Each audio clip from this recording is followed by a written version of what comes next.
예, 여러분 반갑습니다. 반갑습니다. 저희들이 기록의 역사에 남을 거예요. 윤석열 대통령 탄핵 각하 기각되면은 저희들이 역사에 다 같이 남을 겁니다.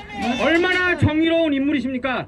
윤 대통령 덕분에 저희들이 한국 정치에 대해서 눈이 다 떴습니다. 계몽령이 된 건데 저희가 구호 먼저 외치겠습니다. 헌재는 들어라! 들어라! 헌재는 들어라! 헌재를 들어라! 탄핵을 각하하라! 탄핵을 각하하라! 탄핵을 각하하라! 탄핵을 각하하라! 탄핵을 각하하라! 탄핵을 각하하라! 계엄령은 계몽령! 계엄령은 계몽령! 계엄령은 계몽령! 계엄령은 계몽령! 계엄령은 계몽령! 계엄령은 계몽령! 자, 이 모든 게 이제 부정선거 때문에 이제 그 윤 대통령이 탄핵 계엄령을 선포를 했죠. 그래서 더 이상 음모론이 아니라는 거 여러분께서 너무나 잘 알고 계실 겁니다. 이영돈 PD 다큐멘터리만 봐도 그렇고 사전 투표가 그렇게 더 높은 게 말이 안 되는 거예요. 당일 모든 선거 제도는 당일 투표로 해야 됩니다. 더 이상 사전 투표 있으면 안 된다. 그래서 사전 투표 폐지하라. 폐지하라! 사전 투표 폐지하라. 폐지하라! 사전 투표 폐지하라. 자, 이제 가장 중요한 게 헌법재판소입니다. 이제 결정적으로 이제 가장 중요한데 이게 이제 결정이 다음 주에 난다는 얘기도 있고 3월 말에 나온다는 얘기도 있고 4월 초까지도 이어질 수 있다. 지금 문영배하고 이미선이 다음 달까지잖아요. 그래서 지금 저는 민주당 쪽의 사람들과 제가 가끔씩 얘기를 하면은 8대 0으로 지네가 이긴다고 이렇게 생각을 하고도 하더라고요. 그래서 저희들이 끝까지 이거를 싸워야 돼요. 방심하지 말고 특히 거기 제일 좌파 진영 대법관들 보면은 정계선이 제일 좌파라고 그러더라고요. 그 4명 중에서도 제일 좌파 중에 좌파 독종 운동권이래요. 정계선도 그렇고 그 다음에 문영배는 또 지가 그래요. 우리법 연구회 중에서 내가 제일 좌파다. 자기가 그 기분이 나빴나봐. 정계선이 제일 좌파라고 그러니까 자기가 제일 좌파라고 그러고 그 다음에 이미선 같은 경우에도 얼마나 부패합니까? 주식을 6억을 투자해가지고 지금 뭐 45억? 완전히 미국의 힐러리 클린턴 보는 것 같더라고요. 그리고 재판도 그 판결을 내려서 승소한 그 기업에 주식 투자하는 게 이게 말이 돼요? 이해 충돌이 그러니까 제가 볼 때 한국의 모든 시스템이 그렇게 썩어 빠진 거예요. 아무리 뭐 저희가 어려서부터 살면서 뭐 빽 있는 사람들이 다 이렇게 연줄이 닿아서 성공한다고 해도 이 정도까지 부패할 줄은 다들 몰랐던 거예요, 그동안에. 근데 항상 선관위를 지켜주는 게 누구예요? 헌법재판소였지 않습니까? 헌법재판소를 없애야 돼요. 저는 없애야 된다고 봐요. 헌법재판소 없애야 되고 선거관리위원회도 없애야 된다고 봅니다. 저는 선거관리위원회 필요 없고 그 직원들이 얼마나 썩어 빠졌습니까? 1년에 휴가가 130일? 해외 출장이? 130일이 말이 돼요? 그리고 130일 가면서 일도 안 하고 그냥 쉰다고 그래요. 130일을. 제가 기자 생활을 2002년부터 했는데 23년 동안에 다 합쳐도 100일 안 돼요. 저는 어떻게 130일 그렇게 1년 동안 그렇게 쉬다 올 수 있습니까? 그러면은 예를 들어서 재외국민 투표 참정권 높이려고 갔다. 얘네들이 간 곳만 투표율이 떨어졌대요. 그러니까 가서 투표하지 말라는 것 같아. 가서 당일 투표가 제일 중요합니다. 정말 미국도 그걸 이뤄내지 못했는데 대한민국이 당일 투표하고 사전 투표는 완전히 없애야 된다. 그리고 대만식으로 저희들이 투표를 해야 됩니다. 대만식 선거일에 다 투표를 해서 그날 그 개표소를 바꾸는 거예요. 맞습니다. 개표소로 10개까지 다 한국의 우리 국민학교 때 초등학교 때 반장 선거하듯이 일주일이 걸려도 돼요. 한 달이 걸려도 돼요. 분명하게 전산 시스템 해킹하지 않도록 그렇게 해야 됩니다. 해킹이 가능하대잖아요. 비밀번호 1, 2, 3, 4, 5 하면은 해킹하라는 거 아닙니까? 북한 보고 해킹하라고 그러고 중국 보고 해킹하라고 그러는 겁니다.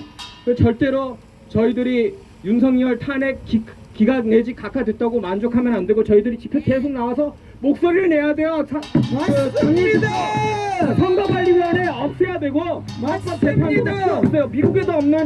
미국에도 컨스티튜셔널 코트라는데 없어요. 대법원 하나 있으면 돼요. 대법원으로 하면 되지 헌법재판소가 왜 필요합니까? 맞습니다. 이렇게 불의한 대법관들이 말이 있는데 이미선 대법관은 동생 이상희가 저기 윤석열 퇴진에 앞장서는 인간 아닙니까? 맞습니다. 어떻게 이런 사람의 언니가 대법관을 할 수가 있겠습니까? 이거는 말이 안 되는 거예요. 말이 안 이게 돼요. 한국 그러니까 얘네들은 보면은 야, 우리가 이렇게 할 건데 너네가 어쩔 건데 우리 보고 너네 개돼지냐 쉬풀이냐 이렇게 묻는 거예요. 그러니까 우리는 쉬풀이 아니고 개돼지가 아니기 때문에 다 같이 이렇게 목소리를 내는 겁니다. 맞습니다. 윤 대통령이 저는 분명히 생각해요. 윤 대통령이 구속 취소가 된 거는 저희들이 다 같이 목소리를 크게 냈기 때문에 취소가 됐다고 봐요.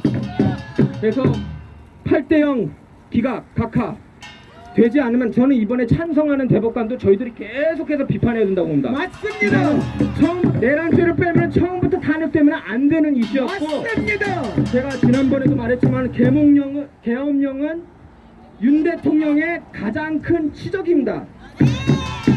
계엄령은 최대 치적이다. 최대 치적이다. 최대 시장이다. 치적이다. 시장이다.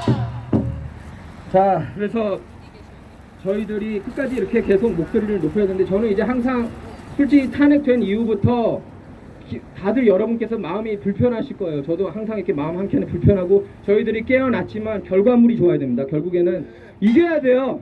끝까지 이겨야 돼요. 그래서 저희들이 끝까지 싸워야 됩니다. 끝까지 싸우자! 싸우자.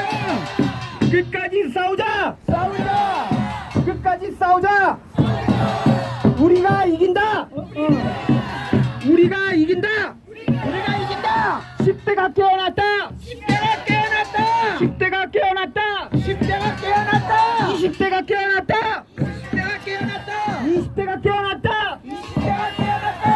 30대가 깨어났다! 40대가 깨어났다. 20대가 깨어났다! 10대가 깨어났다. 30대가 깨어났다! 30대가 깨어났다. 저는 그래서 그 부정선거로 50명이 들어갔다고 그러지 않았습니까? 걔네들 다 쫓아내야 된다고 봐요. 다시 선거해야 되고 조기 총선해야 된다. 조기 총선 실시하자! 조기 총선 실시하자. 조기 총선 실시하자! 조기 총선 실시하자. 부정선거는 팩트다! 부정선거는 팩트다. 부정선거는 팩트다!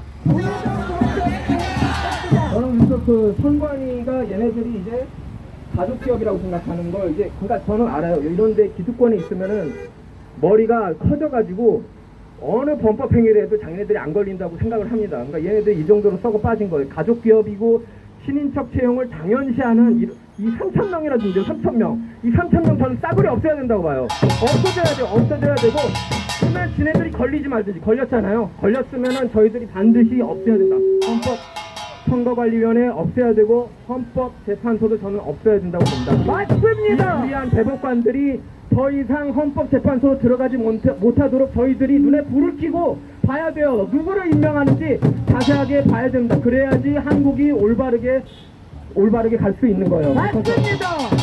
저는 그래서 한국의 선거 시스템이 지금 미국도 선거 시스템 굉장히 문제 많지만 대만, 독일, 프랑스처럼 이렇게 손으로 투표하고 수개표, 수집계 반드시 이런 날이 오지 않는 한 민주주의는 저는 진정한 민주주의는 없다고 봅니다. 맞습니다. 자 다시 한번 외치겠습니다. 윤석열 대통령! 윤석열 대통령. 윤석열 대통령! 윤석열 대통령. 대통령 윤석열! 대통령 윤석열. 대통령 윤석열! 대통령 윤석열. 감사합니다.